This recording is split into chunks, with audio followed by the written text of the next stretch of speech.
Assalamualaikum warahmatullahi wabarakatuh. Perkenalkan, nama saya Mulyati dengan NIM 2020901069. Saya mahasiswi semester 5 Fakultas Psikologi UIN Raden Fatah Palembang. Tujuan saya membuat video ini adalah untuk memenuhi tugas mata kuliah Psikologi Pendidikan yang diampu oleh Bapak Dr. Muhammad Uyun, MSI. Di sini saya akan menjelaskan materi tentang pertumbuhan dan perkembangan. Nah, sebelum kita bahas pertumbuhan dan perkembangan, kita pahami dulu apa sih itu psikologi pendidikan. Jadi, Whittleston dalam bukunya yaitu Educational Psychology memberikan definisi tentang psikologi pendidikan sebagai a systematic study of the process and factor involved in the education of human being is called educational psychology.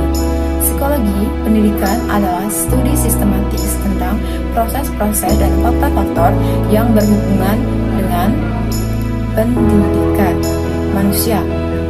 Baiklah, sekarang kita bahas apa itu pertumbuhan dan perkembangan. Jadi, dalam diri pribadi manusia, baik yang jasmania maupun yang rohania, terdapat dua bagian yang berbeda sebagai kondisi yang menjadikan pribadi manusia berubah menuju ke arah yang sempurna. Adapun dua bagian kondisional pribadi manusia itu meliputi yang pertama, bagian pribadi material yang kuantitatif atau mengalami pertumbuhan. Nah, sedangkan bagian yang kedua adalah bagian pribadi fungsional yang kualitatif yang mengalami perkembangan. Jadi, dapat kita pahami di sini, pertumbuhan dapat diartikan sebagai perubahan progresif ke arah kematangan yang lebih bersifat kuantitatif. Contohnya seperti berupa pembesaran atau pertambahan dari tidak ada menjadi ada, dari kecil menjadi besar, dari sedikit menjadi banyak, dan dari sempit menjadi luas. Selanjutnya, pertumbuhan manusia adalah suatu peristiwa pertumbuhan pribadi manusia yang bertolak dari peristiwa awal, dari detail. Manusia terbentuk dari material yang lemah. Materi itu yang dimaksudkan adalah materi genetis. Pertumbuhan genetis manusia tidak jauh berbeda dengan pertumbuhan genetis pada hewan, karena keduanya merupakan organisme. Selanjutnya, kita bahas mengenai perkembangan. Apa sih itu perkembangan? Nah, jadi perkembangan adalah pribadi sebagai perubahan kualitatif, dan setiap fungsi kepribadian akibat dari fungsi kepribadian akibat dari pertumbuhan dan belajar. Atau lebih singkatnya, perkembangan adalah suatu perubahan progresif ke arah kematangan yang lebih bersifat kualitatif. Nah, selanjutnya kita akan membahas tentang hukum-hukum pertumbuhan dan perkembangan. Pertama, pertumbuhan adalah kuantitatif serta kualitatif. Pertumbuhan mencakup dua aspek perubahan, yaitu perubahan kuantitatif dan perubahan kualitatif. Perubahan kuantitatif mencakup division dan perbanyakan kromosom, sel-sel, penambahan jumlah gigi dan rambut, pembesaran material jasmania. Hal yang seperti inilah yang kita sebut sebagai tumbuh. Yang kedua adalah pertumbuhan suatu proses yang berkesinambungan dan teratur. Maksudnya adalah pertumbuhan merupakan proses yang berkesinambungan, mulai dari keadaan sederhana sampai pada keadaan yang kompleks. Selanjutnya adalah hukum-hukum dari perkembangan. Apa itu? Oke, kita bahas. Yang pertama adalah perkembangan adalah kualitatif.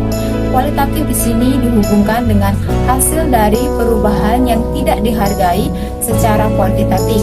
Yang kedua, perkembangan sangat dipengaruhi oleh proses dan hasil dari belajar.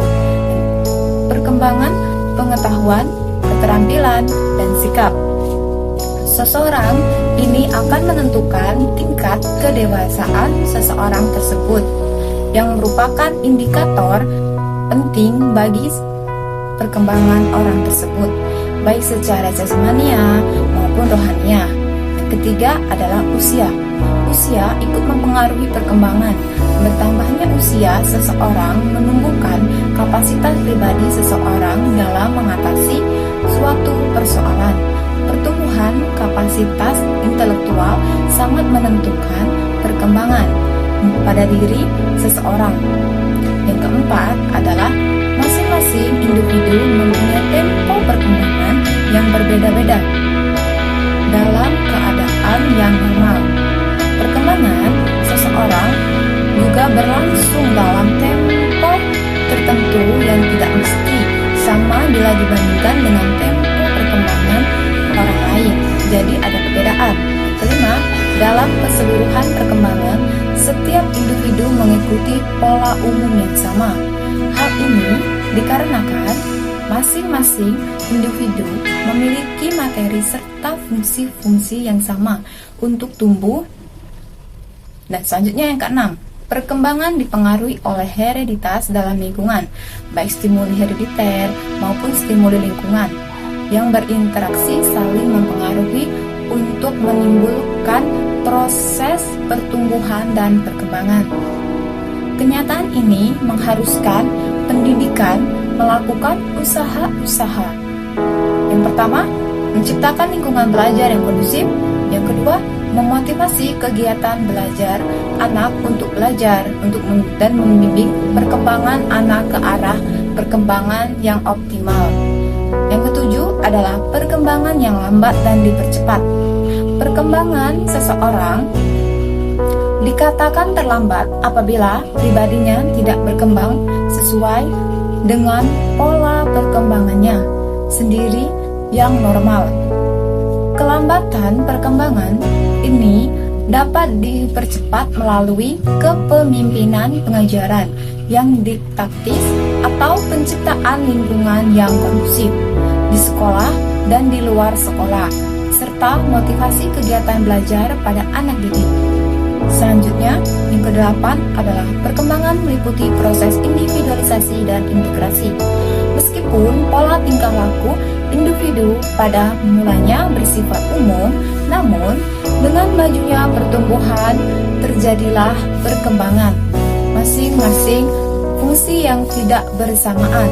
Dalam pola umum pertumbuhan, bedanya muncullah fungsi menggunakan sebelah tangannya tanpa dibarengi dengan penggunaan tangan yang sebelahnya lagi. Selanjutnya, perkembangan tidak dapat dipisahkan dari pertumbuhan. Kenapa? Karena pertumbuhan adalah sesuatu materi jasmania dapat menumbuhkan fungsi dan bahkan perubahan fungsi pada materi jasmania dapat menghasilkan suatu kematangan atas fungsi tersebut. Kematangan fungsi-fungsi jasmania sangat mempengaruhi perubahan pada fungsi-fungsi kejiwaan. Itulah sebabnya mengapa dikatakan bahwa perkembangan tidak dapat dipisahkan dengan pertumbuhan. Jadi sudah jelas ya teman-teman. Selanjutnya, berikut adalah faktor-faktor yang mempengaruhi perkembangan secara umum. Nah, ada 3 pendapat para ahli yang mengatakan bahwa ada sesuatu yang dapat mempengaruhi dari pertumbuhan dan perkembangan ini. Yang pertama adalah pendapat ahli yang mengikuti aliran nativisme. Para ahli yang mengikuti aliran nativisme ini berpendapat bahwa perkembangan individu itu semata-mata ditentukan oleh faktor-faktor yang dibawa sejak lahir, atau natus artinya lahir. Jadi perkembangan individu itu semata-mata tergantung pada dasar. Tokoh utama aliran ini ada Schopenhauer, dalam artinya yang terbatas juga dapat dimasukkan dalam golongan ini. Plato, Descartes, Lombroso, dan pengikut-pengikutnya yang lain. Yang kedua adalah pendapat ahli yang mengikuti aliran empirisme. Pengikut aliran empirisme berpendapat bahwa perkembangan itu semata-mata tergantung kepada faktor lingkungan, sedangkan dasar tidak memainkan peranannya sama sekali. mengikuti aliran konvergensi. Dari kedua aliran nativisme dan empirisme terdapat keberat-sebelahan paham yang dianggap dapat mengatasi keberat-sebelahan itu. Apa itu? Itu adalah paham konvergensi. Apa sih paham konvergensi ini? Nah, jadi paham konvergensi ini dirumuskan oleh Western. Paham konvergensi ini berpendapat bahwa di dalam perkembangan individu itu, baik dasar atau pembawaan maupun lingkungan memainkan peranan yang sama pentingnya. Bakat sebagai kemungkinan telah ada pada masing-masing individu. Akan tetapi, bakat yang sudah tersedia itu perlu menemukan lingkungan yang sesuai supaya dapat berkembangnya. Saya ucapkan terima kasih. Itu tadi penjelasan dari saya tentang pertumbuhan dan perkembangan